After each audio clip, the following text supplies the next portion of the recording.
1 o'clock, so I definitely want to be respectful of your time. So we are going to get started. So just a quick introduction. My name is Jennifer Timm. I am a market center tech trainer down in San Clemente. I am also a labs advisor. I am an agent in production. I have a very small little team, and we're just getting our pipeline up and running. We just recently formed our team.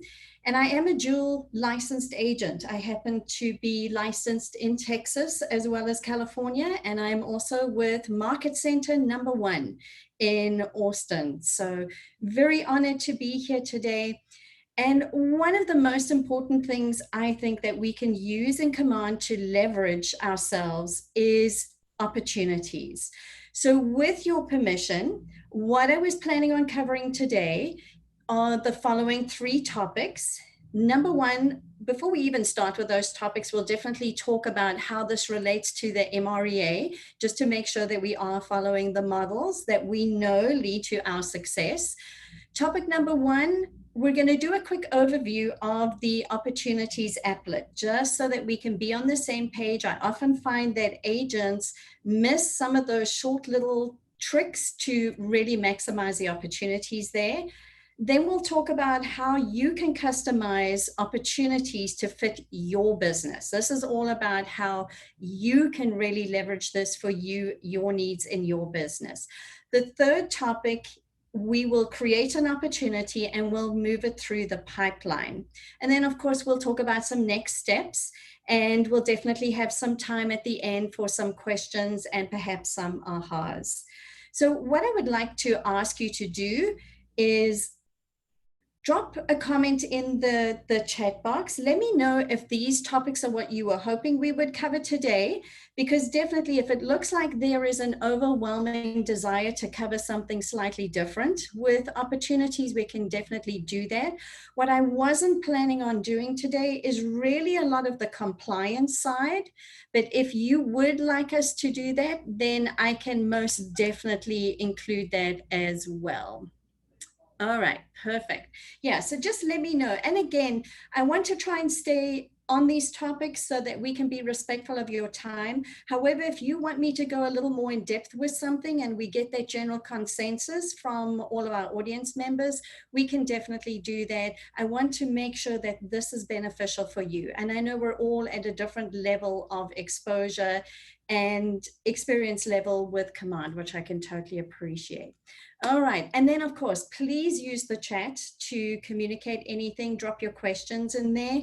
We will, as I say, I will keep checking the chat box to see after each topic if there's something we need to go back and address. And then of course, we'll have that section at the end. All right, so first activity for you guys. Think about this. It's the 4th quarter. And I'm going to use a football analogy. And as you can probably tell, football is really not my sport. But quick, what's the score? Who has the ball? How much time is left? When we think about that analogy and how it relates to real estate, we know that we are expected to know at every step of the way what is happening in our own business, and our clients, that is that fiduciary responsibility that they expect from us. So are we treating our businesses like a game where we truly are just kind of tossing the ball backwards and forwards, and we don't really know what we're doing, when we're doing it, where that next piece of business is coming from? Can we predict what our income is at any point in time? Or are we treating it like a true business that we should be? This is the whole reason why Opportunities was created. Yes, it's a transaction management system, but it is so much more, with so much more functionality coming down the line. So as we know from MREA, and if we just look at page 222, where Gary covers the net a million. Point 2, tracking and converting leads through others. Once leads are generated, they must be followed up on and turned into appointments. These appointments should generate a predictable number of signed buyer and seller representation agreements, and working under these agreements can then efficiently lead you to written purchase contracts that close. How many of us have lost out on business opportunities because we did not stay on top and track our leads and really convert them to the level that we could have. I know that I'm guilty. So this again is a way that we can leverage. So if you could please drop in the chat, how many of you are using opportunities at a high level where you're really customizing it to your business? And maybe you can drop in a hi in the chat. If you are only using opportunities because that's the only way you can get your commission check, and I totally understand that, if you could just type in low, I just want to get a feel for where we are in usage with opportunities, and I'll give you a couple of minutes to do that. Okay, I love the honesty. I'll tell you that one of my other hats that I currently wear is that I am a compliance officer in my current market center, and I can understand that that's where most people are, that we're only really using opportunities because we have to for compliance, if that's what your market center has done. Okay, and I love it. What are opportunities? What is opportunities? Well, that's why we're here today. And I'm so excited to be able to share this. And I also love the sentiment that you're putting in the chat, that you're looking to see how you can get more out of opportunities to leverage your business. So let's go into a quick opportunities overview. And so I'm going to stop sharing the screen and we'll jump into Command. And just a reminder for Command, you no longer need to run Command in incognito mode. So long as you're using Chrome, you're going to be good to go. And definitely let me know if my screen is not showing. So you should see my Command screen. This is my personal account. And so I'll be taking you through a little bit about how I'm doing it. And again, I'll be perfectly honest. My team is still in that process of learning how to leverage opportunities more. I certainly know how it all works and functions. And now we're figuring out how to best scale it for our business. So when you come to your home screen in Command, if you can't remember which is that opportunity screen, remember you can always click on our little red KW up at the top, the red block, and then come down over here. So opportunities is our handshake. So think about shaking, on a deal. So we're going to go into opportunities. Now, right now, if I look at my screen, couple of things. For those who are rainmakers or part of a team, you do need to be aware of what profile you're in right now. So if I have a look on the top right-hand corner, that's me, that's my name. And if I do that drop down, I can see that I am currently in my personal account in Command. But I'm actually going to go into my team account. So always be aware of which account that you're in so that you can find things. I sometimes have rainmakers who will tell me, oh, I can't find our opportunities. It tends to be because they're in the wrong profile. So remember before, if you didn't see the change that came out just after Mega Camp, we used to see it up here on the banner. Now it's actually moved under settings. I'm going to click on my team, and now I'm into my team function. Okay, so this is our pipeline of business. This helps me stay on top of where that potential income is going to be coming from. And again, right here on the right-hand side, we can already see some numbers showing up, and we'll go through some of these.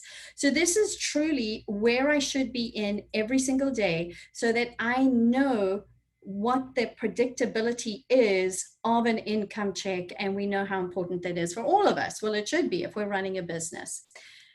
I can also tell them I'm in my team account, because if I have a look at the top here on the left-hand side, you'll see Timm team. If I wanted to go into my personal, I could just click it here instead of going into settings. That would be my personal. Okay, this first screen is going to show us the 3 pipelines. Right now, and this is static, so this has been decided on our behalf. We have listings up at the top, so we know exactly what's happening with our listings. And again, MREA teaches us the value of being listings focused. The second pipeline is for buyers. The third pipeline is leases, and that actually is both your tenants and your landlords are on that screen. If you look further down, you'll see some great graphics that show you exactly what's going on. And again, my numbers are not 100% correct because we certainly haven't leveraged opportunities the way that we should, but we're on it. We're right there on that journey with you, making sure that we do that. Going back up to the top, this is one of my favorite tabs, all opportunities. Question from an agent. I had a deal, it closed. I cannot find it anywhere on that first screen in the pipeline screen. Well, there's a very good explanation for that. 30 days after you close an opportunity, it'll actually drop off. But you can always find your opportunities by clicking on all opportunities. And there are some filters that we can go through as well. So again, whenever I have a TC or admin of a team or rainmaker saying I can't find my opportunities, this is typically where they're going to find them. Going back to our team function page again, and we start having a look. Next thing down, assignees. You have the ability, if you are a rainmaker of a team, to assign opportunities to a particular team member. So as you can see, I only have one member on my team currently. She's basically a business partner. And so I have that ability to then filter just by opportunities that I have assigned to her. So I'm in my team view and I just want to see what she's doing with the opportunities that she is responsible for. I could just have that checked. Right now I have all three. I also have an admin associated with my team. That's an external TC that I just have in as team admin, a Gen admin test. And so I could actually look, obviously she's not been assigned full opportunities to run through. Obviously, if you are not a member of a team, then you wouldn't have that option. You have the ability to import your transactions from .loop. If you do that, I'll show you exactly where the information is going to pull into. Our market center here made the transition into command and into opportunities, full compliance, that very first deadline. So we don't have any more coming in from there. Obviously, we have our create opportunities, and we will cover that in a little while. And we have this little settings button. So remember, gear is something to do with settings. So if you click onto that, it is going to take you into settings. And this is where you are going to be able to set up the new client updates, because just after MegaCamp or with MegaCamp, we now have the ability to actually tell our clients what we're doing for them. So that automated email, instead of like searching through and where's that email that I send that says, you know, this is what we've done for you today. Now you can actually set that up as a pre-designed setup communication to them. We'll cover that in a little more detail in a little while. So we're going to go back to our opportunities.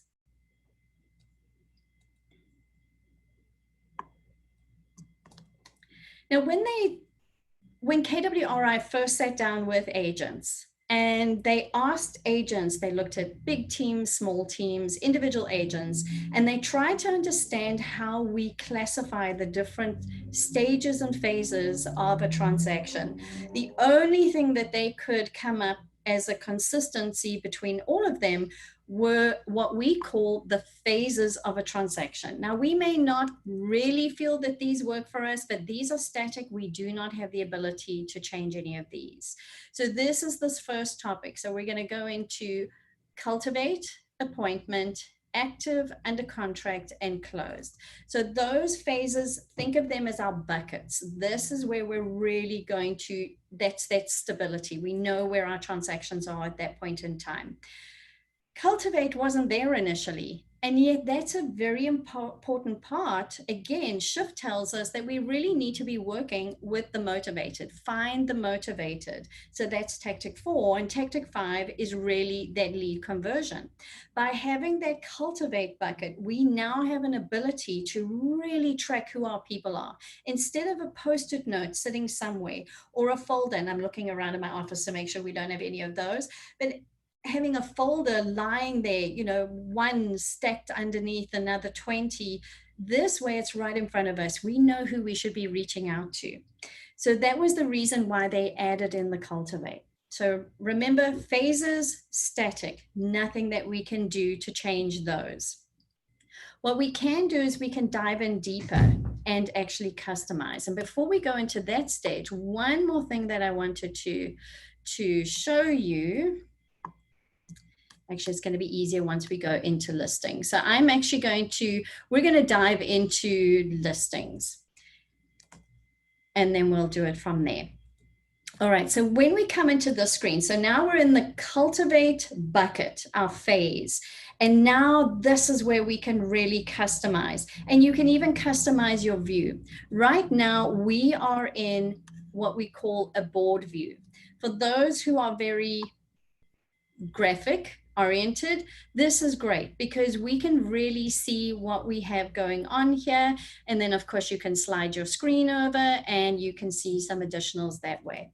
If you prefer a list view, and those who have a lot of production and the teams that have a lot of production, this seems to be a much easier way for the admins of being able to see what is where than actually seeing it in that board view. But for demonstration purposes today, we'll stick in the board view just because the graphics are nice. All right, so let's talk about what we can do here. Right up here at the top is edit stages. This allows you to really create the stages within each phase that makes sense for your business. I am a high C personality. I like detail. I don't like a minimalist approach. I want details for everything. So for me, it was very important to really classify my nurtures based on where they are in the transaction. I know a lot of agents will have hot, medium, cool. I like to go all the way back. I work with some international clients. They are telling me that they're ready to sell in just over a year's time. I want to track those people too. So when you create a stage, you can add a stage at any point in time. I'm just going to add in a test. When you add that stage, you can either change the positioning right here, or I'll show you how you can manually move it, and the probability. So this probability is the probability of someone at this particular stage in the culture phase. What is that probability of actually being able to earn an income from that transaction and relationship? So for this one, I'm just going to put in an arbitrary 15% just for fun. Okay, I'm not going to go into the checklist yet. We're going to cover that in a little while. So we're going to save that. And this is where you can then reorganize if you want to. So if you really, when you open it up, want to see your 0 to 3 months first, I could put that up at the top and then we're good to go. So lots of functionality here. Really take some time and think about this when you're identifying your stages for each phase. And again, it's going to be listings, buyers, and then your leases if you do leases. There are some agents who are currently using the leases, if they don't do leases, to actually track any of the downline that they're trying to build. So they're trying to build profit share. So they're using it for that rather than for leases. And yes, we have requested that that pipeline be added. The request has been heard. We are not sure when that's going to be on the pipeline, but we know that they've heard us loud and clear. Okay, so now we've got our stages, we are ready to go, but now we want to do a little more. We want to make sure that instead of relying on an agent, whether it's yours or one of the an agent on your team or an admin, to try and remember what it is that needs to happen at each stage, you now have the ability to add checklist items. So I'm going to go into this as an example. So just the way I'm running my business, any new client that we truly want to be tracking in our pipeline will go through the greater than 12 months first. We would put them in, and then we would look at these checklist items, very detailed, high C, got to do the details. This does not have to be that way for you. That's why you can customize this. So for me, this is what we are going to be doing. We're going to make sure that we're getting email addresses. We're telling our story. So for example, if we wanted to tell our story, this is where we could actually make this a client update. If this is a pre-formatted, designed piece, we could create this as a separate email. We have yet to do that. Work in progress, but that's that possibility. Again, for these, you can put them in. If you discover that you need to edit it or delete it, if I wanted to edit this, very simple, go in, because this is just a description. If you wanted to delete it, you have that ability. You also have the ability to shift it around. Now, remember, this is a template. So this is not specific to that one transaction at the moment. This is just our system. Does take a little bit of time to set up and use. So as you can tell, I have a lot of things that come in here, but then as we move down, you'll see that there are some that we actually don't have any activities because it's been taken care of in a previous section. But I know that if I go into that cultivate bucket, I can see where our leads are in the process. And I can make sure that between myself and Caroline on my team that we're really taking care of our clients. Okay, so we've got that one. And when we go back to our stage over here, and then we go back here, of course, you have that option to create the different stages for every single phase. So think about your business. Think about how you can use this to help you scale. It's all about scaling. It's all about that predictability. It's all about knowing when my client is at this point, this is what needs to happen, and nothing falls through the cracks. Today was a great example. Had my day perfectly planned out, and of course then a buyer, urgent, crazy market, something comes on the market, they're out of state, we're now scrambling, we're going to need to go down to Oceanside and do some virtual showings with them. We understand. So I don't have time to still sit and think, what do I need to do for this client today? What do I need to do for that one? I know because I've got it all systematized. So this is the model that we're following. All right, so let's talk a little bit about these numbers. So I'm going to go back out to our pipeline. So when you enter in an actual transaction, so you're connecting a property, people, commissions, you will see these numbers start showing up. This is telling you what your potential income could be depending on where your clients are in your pipeline. You may not know what those numbers are because unfortunately for most of us, we don't track our conversion rates, and we really need to. Again, that's part of following the MREA models, is really knowing our numbers, and conversion rates are one of those. So use the standards that have been provided until the system can start telling you through insights what that looks for you as an agent.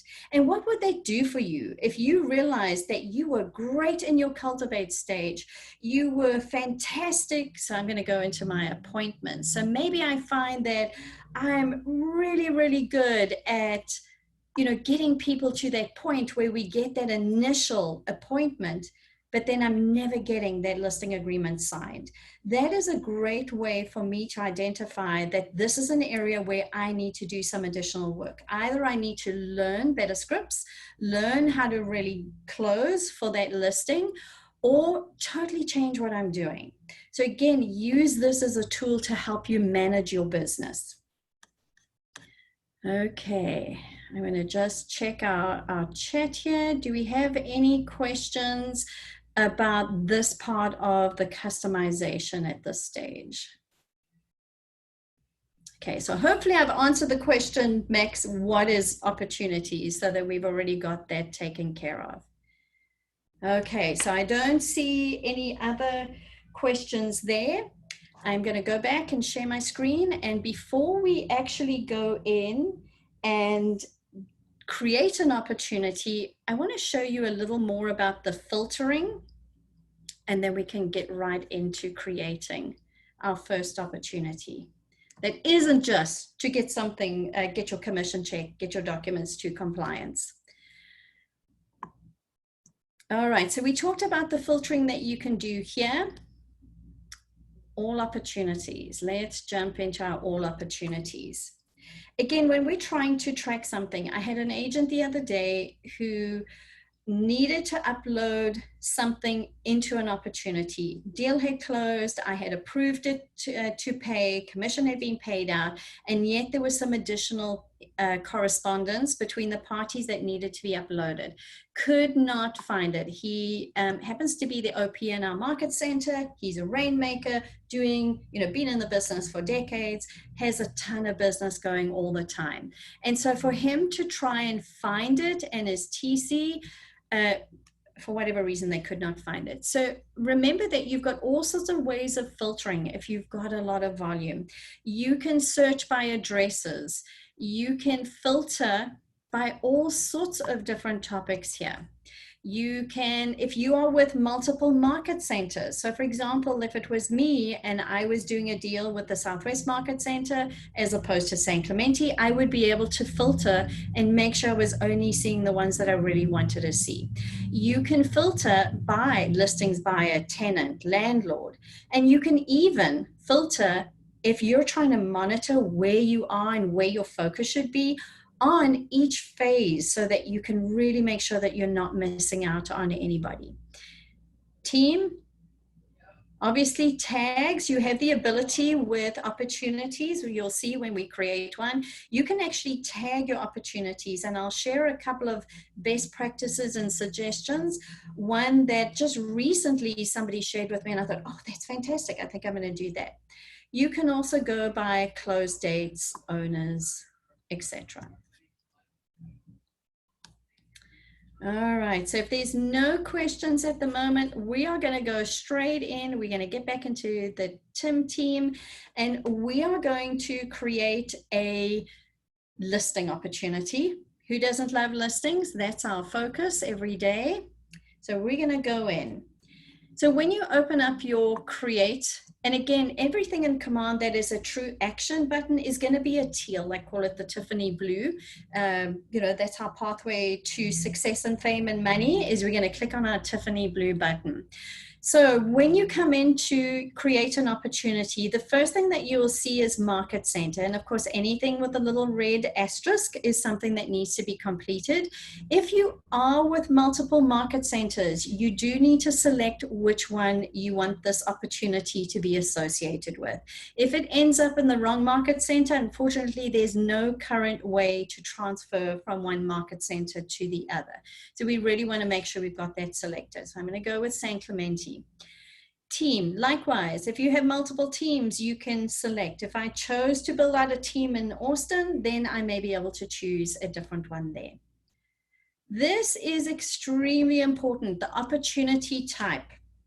The default when you create an opportunity, because at this point it doesn't really know, the system doesn't know, is this a buyer, seller, tenant, lease? It is really important to choose correctly, because this will determine which checklists you will have available to you. So every market sets their compliance checklists up differently. We are very detail oriented. My OP and I are on the same page with that one. And so our checklists are very, very detailed. And if you end up selecting a listing and then it's a buyer, unfortunately, you would then have to recreate, you would have to archive your listing and recreate a buyer one. So save yourself some time, make sure that you're choosing correctly. So we're going to do a listing. The owner.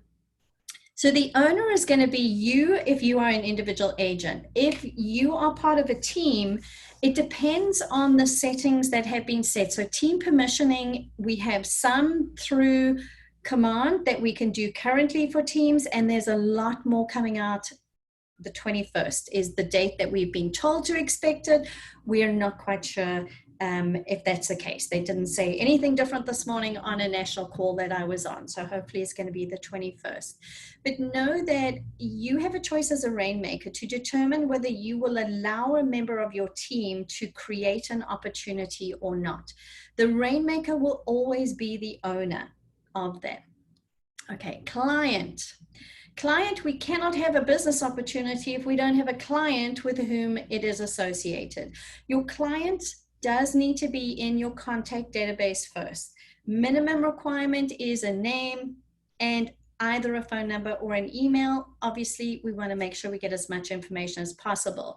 So you do need to have it in already, and then you can put them in. So I am going to use a training account that I use. So Agen seller. Oh, it's chosen buyer. Let me just choose my seller. So this is a seller.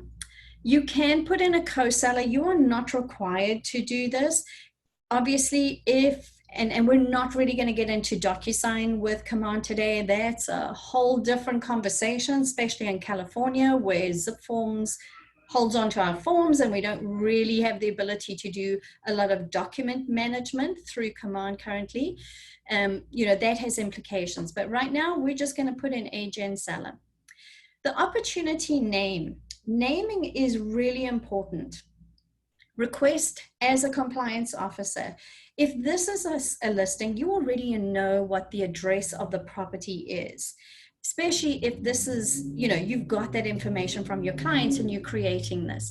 So I would encourage you to put in the address of the property, because that is how in the compliance world and the MCA world, how we refer to every client, we don't actually know who they are. It's all about the address. So we're going to put in, this happens to be my personal property.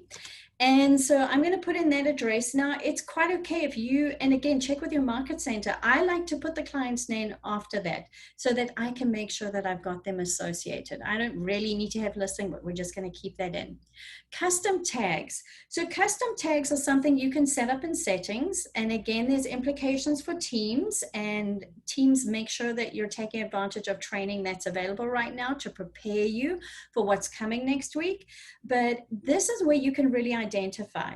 So if this was somebody in my farm area, for example, and I was really trying to track how much business is coming from my marketing efforts on my farm, I could put geo down here.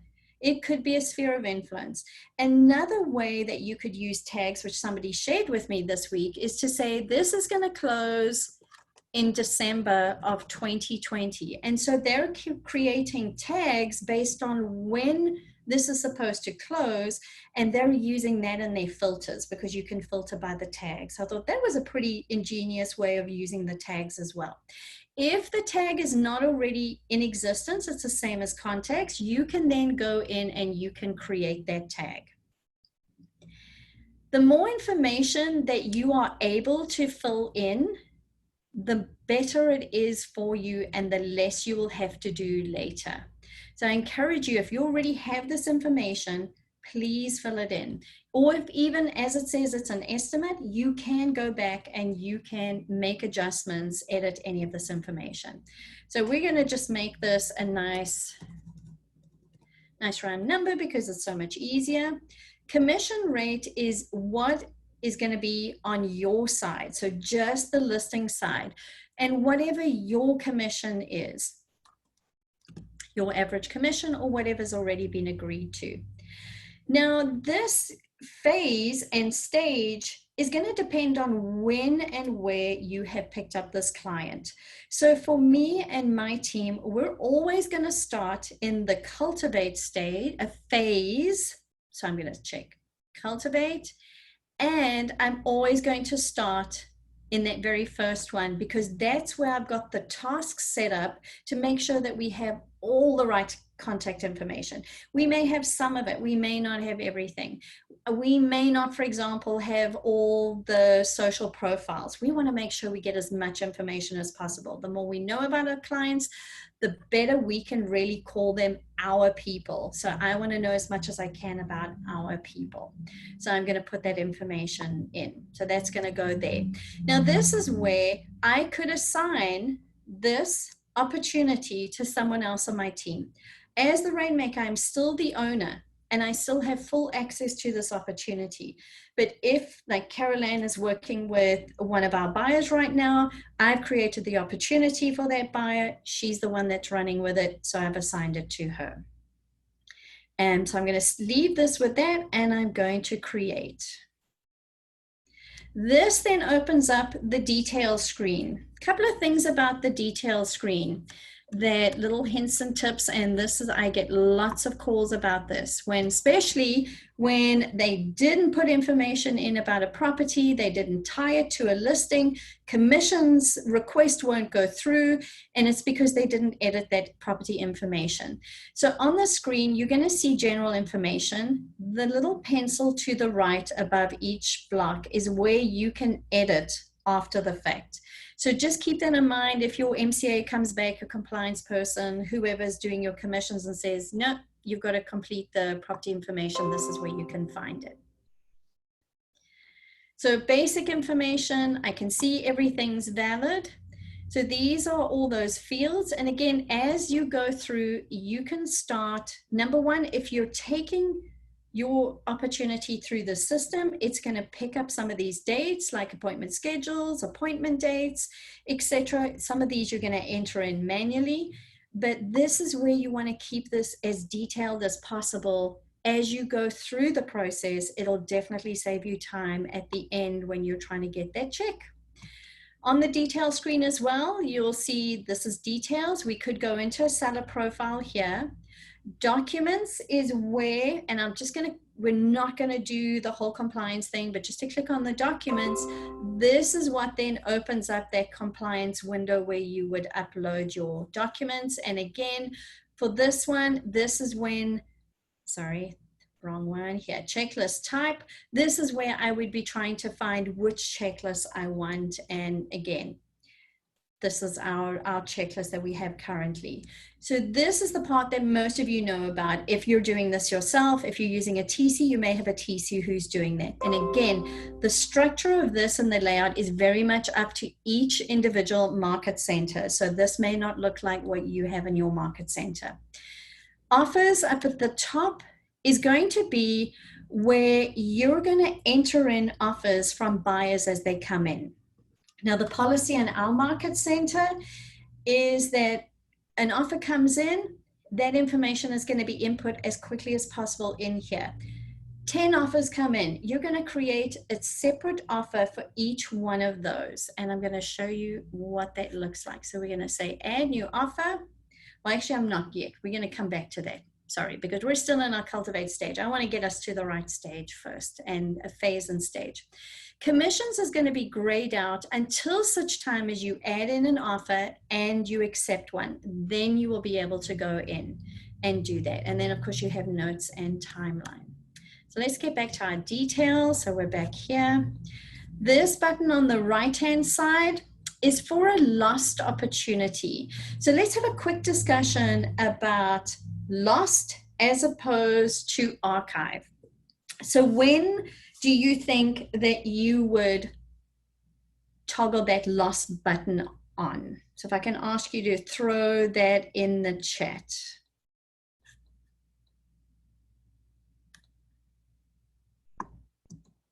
Anybody got some ideas? And what is the implication of toggling that lost opportunity?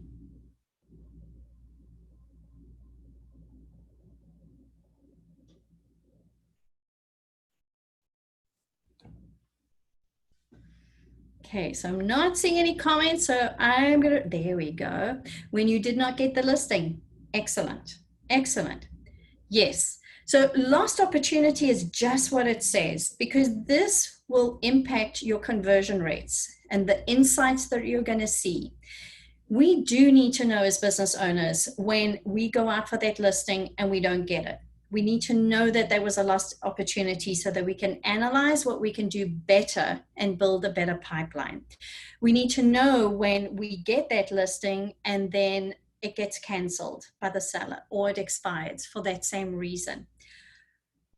Archiving is what you would do, and I'll show you how you can archive an opportunity as well, is going to be when you're creating a test. So when we first started training on opportunities, I had everyone in the room create a test opportunity and submit it to me for compliance to make sure everybody understood what that process looked like. Those were all able to be archived because we don't really care about that. We don't care. You may have made a mistake, like you've created a listing opportunity instead of a buyer opportunity. Go ahead, archive those. But you do want to use that lost opportunity to accurately reflect what is going on in your business. Back to our sales pipeline. Okay, so if I go in and we look in our Cultivate, here is the one that I just created.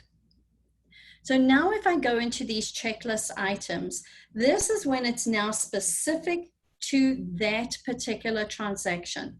And now I need to see, what have we done? What have we not done? I can assign particular tasks. So say I want to assign this to my admin. I can do that. I can also put in a set due date for each item on that list. So I'm not going to put that in for now, but I'm going to say, okay, great, that was done. And then you start seeing your little progress bar at the top that shows you.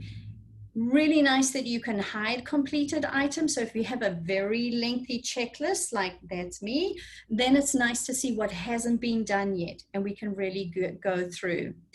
The other thing that you can do is there may be a need, let's get down here, that there's something very specific about this transaction. And I kind of think about, not quite at this stage, but you may be in that pre-launch stage, or you've launched your listing. That particular property has a pool. You don't normally have listings that have pools. And maybe that's something that you want to make sure that the sellers are fully aware of. That number one, that pool has to be show ready every single day, not filled with leaves as the leaves start dropping if we ever have fall weather.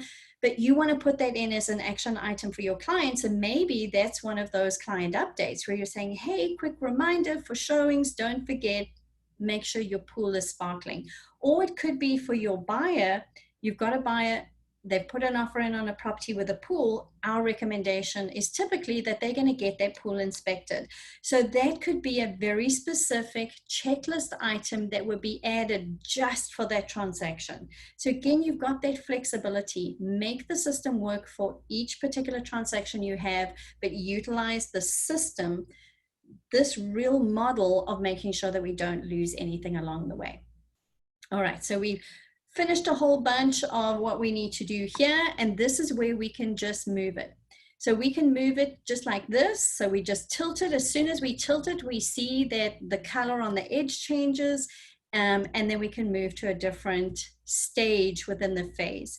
Maybe things have worked really, really fast, and we went from, okay, Cultivate, they're going to sell in a year's time. Life happens. They call us. We've already been through that appointment, and now we're ready to actually, we're active. I mean, things have just gone, how things are going today. Now, when you move it up into a different phase, make sure that that phase is highlighted. If you don't see it highlighted in that light blue color, it may not move. So we're going to move it up into there. And now if I go in, I'm going to see it right here. As you can see, I do this all the time on my own property. I just choose different people who are selling it. So here is our opportunity. We can see we've got our tag on it, and we're now in the active phase. Okay, so we've launched our listing. We've done all our pre-launch. We've moved through all our showing activities. We are now getting those offers that come in. So this is where we are going to go in. We're going to click on our opportunity, and our offers are going to start coming in. So we want to add a new offer. So this offer, again, think about your naming convention, because we want to make sure that it makes sense for you and you can identify. I like to use the name of the client, and I normally do, maybe it's that Smith 1, and create the offer. And then from there, we're going to start putting in some information. So there's, again, you're going to see some tabs: offer details, the parties, the terms, agent analysis. So this offer date is today. They're looking to close on November 24th. Love that. Now we're going to go into our parties. So we can put some information in about the buyers. So I'm going to put in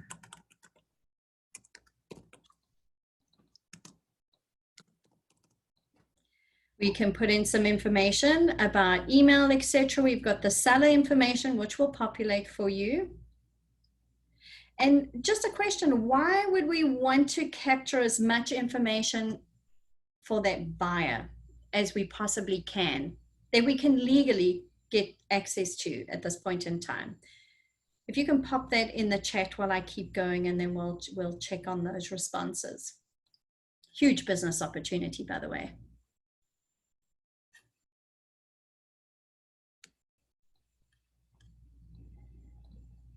Okay, so we're going to go down. You're going to put your information in here. You can already identify, are they pre-approved or pre-qualified? We know there's a difference.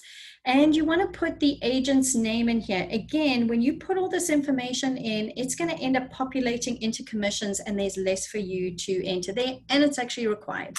So I am going to put in another agent in my office.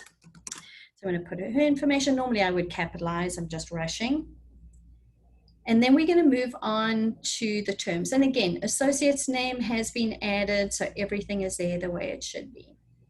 Moving on to the terms.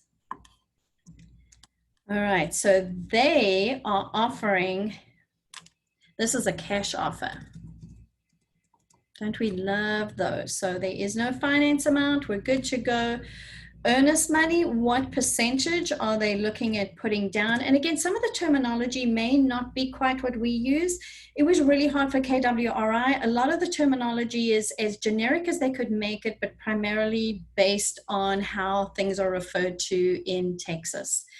But we know what that earnest money deposit is. Option fee is not really something that is used here. In Texas, we use that as part of the bargaining chip and a termination option. We don't really use that. Now we are asking in that offer, the buyers are asking for a $800 a residential service, a home warranty. So we're going to put that in there. And sellers not being asked to put anything else in. This is where you can put your analysis in. So remember, this information is something that you could potentially share with your clients. So when you're putting your agent analysis in, don't think carefully about how you're putting in pros and cons. It should be more about the pros and cautiously about the cons, because you don't want to influence your clients to make a bad decision based on something which you really didn't intend because you wrote it down, but it really wasn't your full attention. You know, for this one, pros, full cash offer, willing to close in less than the desired time, whatever it is, and you can put a summary in there. And then you would save. Okay, so now we have an offer. Now we could add, we're going to quickly add a second one. We're just going to call this is from the Bart family.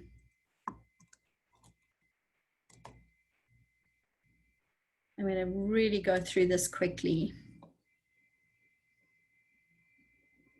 Choosing random dates.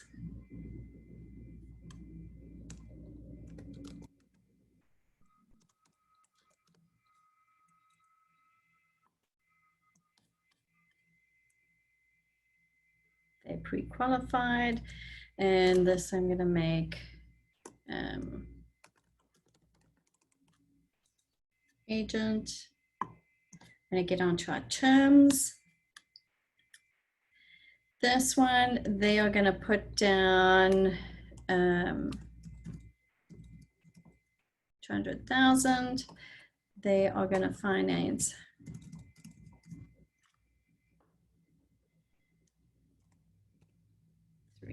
nothing. They're not asking for a home warranty, agent analysis, and we're going to save.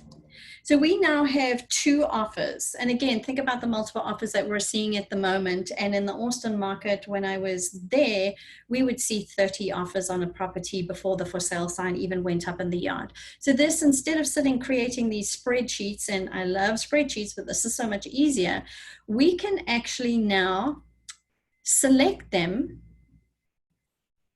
compare offers, and this is something that's going to create a really nice, easy way to share this information with your clients, because we're entering the fields, but it's doing that comparison for us. Obviously, it may not have everything in, but you could add more information about what you wanted to compare in the summary or the pros and cons. I would advise against emailing the offer comparison. There have been some issues with that. It's using MailChimp is what I've heard. You would need to have MailChimp connected. I don't have MailChimp connected. I would advise downloading that and sharing that with your clients. So quickly on this, and then we'll get back to why it's so important to put that buyer information in. And I think somebody's got that. And we'll talk through that a little bit from a business point of view. All right, so you've got your offers. Your clients have decided, you know what? I'm going to go with that all cash offer. It's what I want, and we're ready to go. So this is the all cash offer that we have, and click accept. As soon as you accept an offer, that's when the commissions tab is going to open up. Until you have an offer accepted, you are not able to do that. If something needs to be changed, this is when you can go in and do that. You can also add things once you've already completed the offer. So opportunities there. All right, so as we get back to our initial pipeline again, buyers. Who's heard of orphaned buyers? Cannot tell you how often agents, and we hear this, NAR statistics tell us that the agents don't stay in contact with the buyers who bought a property. And therefore, if you had that listing and you had access to that information, wouldn't it be worthwhile adding them, just like somebody said, you've got new contacts, add them into your database, and then follow up with them in 12 months' time. Ask them if their agent has stayed in contact with them, has been sending them information about their property. A great way to pick up orphaned buyers, because those buyers will one day become sellers. So a great opportunity to do that. Okay, so we have created our opportunity. We've taken it through that stage. We're going to get back into our active. I'm going to get across to my negotiating offers. We've accepted something now. So basically, this is when I would move it up into the under contract. I do actually keep a stage in here for withdrawn or hold, especially because of COVID. Things were happening, and there were decisions to definitely withdraw for the market or hold for a while. So there's definitely action steps that you and your team can be taking, or you as the agent, to make sure that you're still staying in contact with your folks. All right, so then we're going to move this up, and I'm now going to do it to under contract. I would go through all of those amazing steps that we go through when everything's under contract. Hopefully you have one of those really short escrows that we're seeing. I had an agent call me this morning. They've had 3 deals close in less than 3 weeks back to back, actually more or less all concurrently. So they were trying to explain why none of their documents were in for compliance, but can they get their check? Of course, the answer was no. So hopefully you've got that situation. Eventually that item, so right now ours is sitting right over here. Eventually we're going to get through everything, and then we're going to get into the closed. So remember that closed items are going to stay in your pipeline for 30 days, and then they will drop off from this view. So if you want to find them, you are going to have to go to all opportunities and search for them there. So let me explain legacy. So you will see that in the standard phases and stages within phases that Keller Williams has given us, legacy is where things will come into if you have done an import from dot loop. If you don't want to see that, so I've deleted it out of some of my other phases because I don't need another stage to worry about and think what goes onto legacy. That is what legacy is for. If you have imported everything from .loop, you're good. You're now 100% into command. You can edit your stages and you could actually delete that legacy from that place. Okay. All right, let's get back. Let's check chat. All right, so how can we change the information on the general information? Okay, so let's go into, let me get out of here quickly because we're in our edit stage. Great question. I'm going to change this, the one that we've been using, and we're going to go into an active stage. And I'm going to find, let me click on active because now we're still in our closed. And this blue line will show you which phase you're in. Sometimes I forget and think, oh my gosh, where's it gone now? But it's because I didn't change the selection up at the top. Okay, so let's go find, here we go. So it ended up in legacy because I've moved it backwards.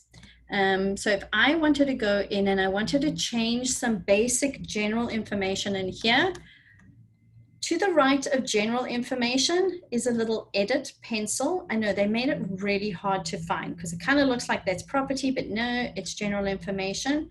When you come into your general information, this is where you can edit things. Okay, so maybe our estimated close date has changed for this one, whatever. And I think I've chosen a totally different one from the one we were on earlier, but maybe this is something that's going to close on Friday the 30th. Maybe I want to put in some information about appointments scheduled and appointment days, because again, this goes to the conversion rates. The artificial intelligence will start telling you where and what your conversion rates are, where your deficiencies are, and eventually with more and more usage of all these features, we will start getting some suggestions about what we could do differently. Cannot wait for those days.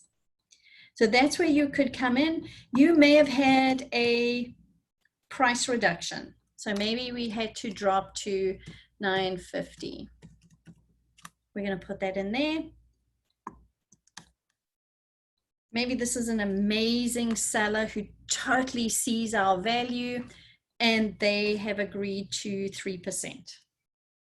And then we save that. And then you'll see that in there. So hopefully that answered that question. We just have a couple of minutes. So what I wanted to do is I just wanted to stop sharing that screen. So I've answered that one. Are there any other questions that you have about opportunities, what I've shown you? And honestly, that's just the tip of the iceberg of what we can do with opportunities. And there's so much more coming in.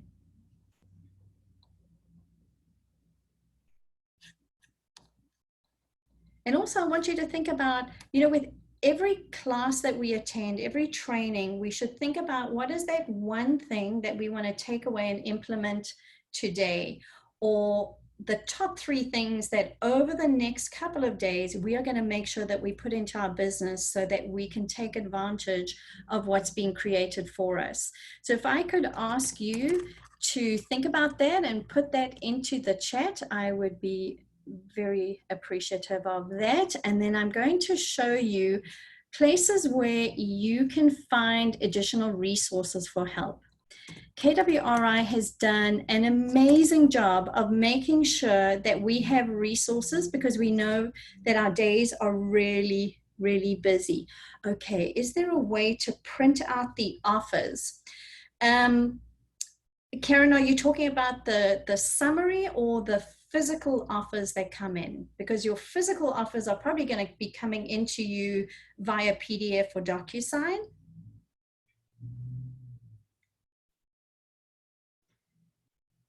Okay, I can't see the chat comments. The summary of the offers. Yeah, so you can download that summary and then it'll download as a PDF and you can email it to your clients. You can print it out if you're going to sit down with them and present that. So that's what I do is I'll obviously have all those offers, I've got all the important stuff highlighted for them. And then I sit down with that summary first and then they tell me which order they want to look at things and we go through it that way. Yeah, great question. Okay, perfect. Hopefully that helped. All right, so just want to quickly, let me double check in our Q&As. How do you handle co-listing expenses under commissions? Okay, great question. We are going to run out of time and I'm so sorry, but what I am going to do is I am going to share some resources. So let me quickly share my screen. The best place to go, and of course, now it doesn't want to show. Let's get out. Let me go back in and reshare my screen. Answers.kw.com is a fantastic place to find how to do things. Compliance and commissions questions, right there. Oh, for the agent. Let's choose the agents. That would be your best bet. So answers.kw.com, you can put in topics, you can follow some of the suggestions. I am in there all the time making sure that I'm on top of all the new, latest, greatest things because things are changing so fast and it's impossible. I'm telling you, I don't think anybody knows all the functionality that's available. The other place that I would recommend going is if you really want to get an overview and you want to learn how to get in and leverage things at a little higher level, so not a specific topic, but maybe one of the applets. If you come into kwconnect.com, technology, and command your business. So one of the hats I have previously worn is a productivity coach. And this is where I would tell all my agents to go because this is divided by the basic functions in our business. Command your database. You've got command your transactions with opportunities. And then there's recommended training, which will go through all sorts of different things, how to set up your pipeline, how to create and manage the opportunities, et cetera, et cetera. Some of these are going to be step-by-step with screenshots, which I love. For those that really need that help, some of them are going to be videos, so you can watch a quick video, but that is a great resource to be able to take advantage of. Okay. Can you import phone contacts to command? Absolutely. Again, I would put that, go to answers.kw.com, put that in and see what the responses are. We definitely have the ability to import from all over the show. And then for some market centers who may be leveraging a concierge service, like Scott Leroy Marketing, our market center does that.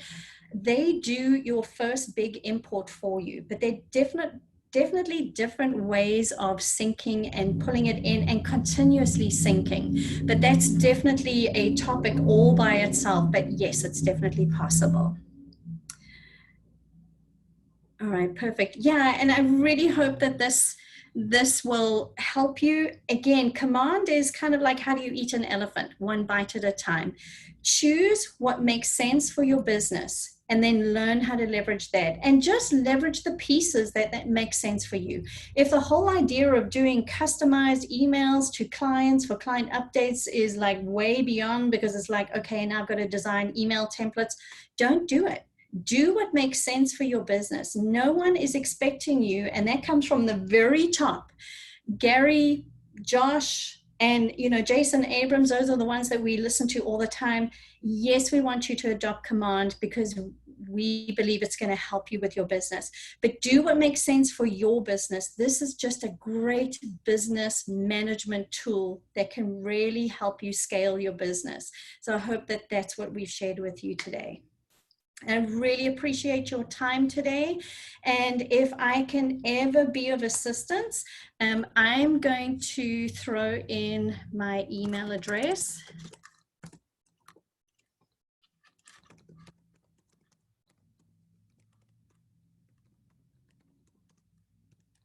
and my phone number.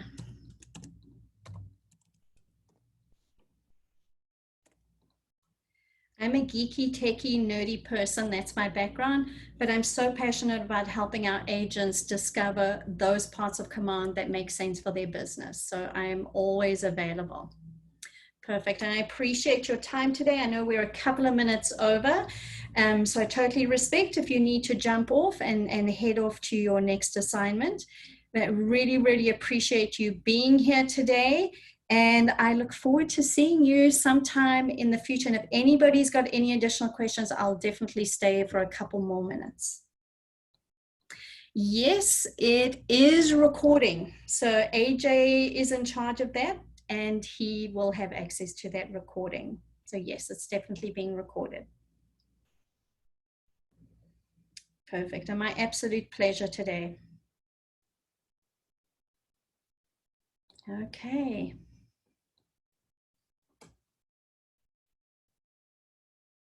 All right. It looks like that's most of our questions.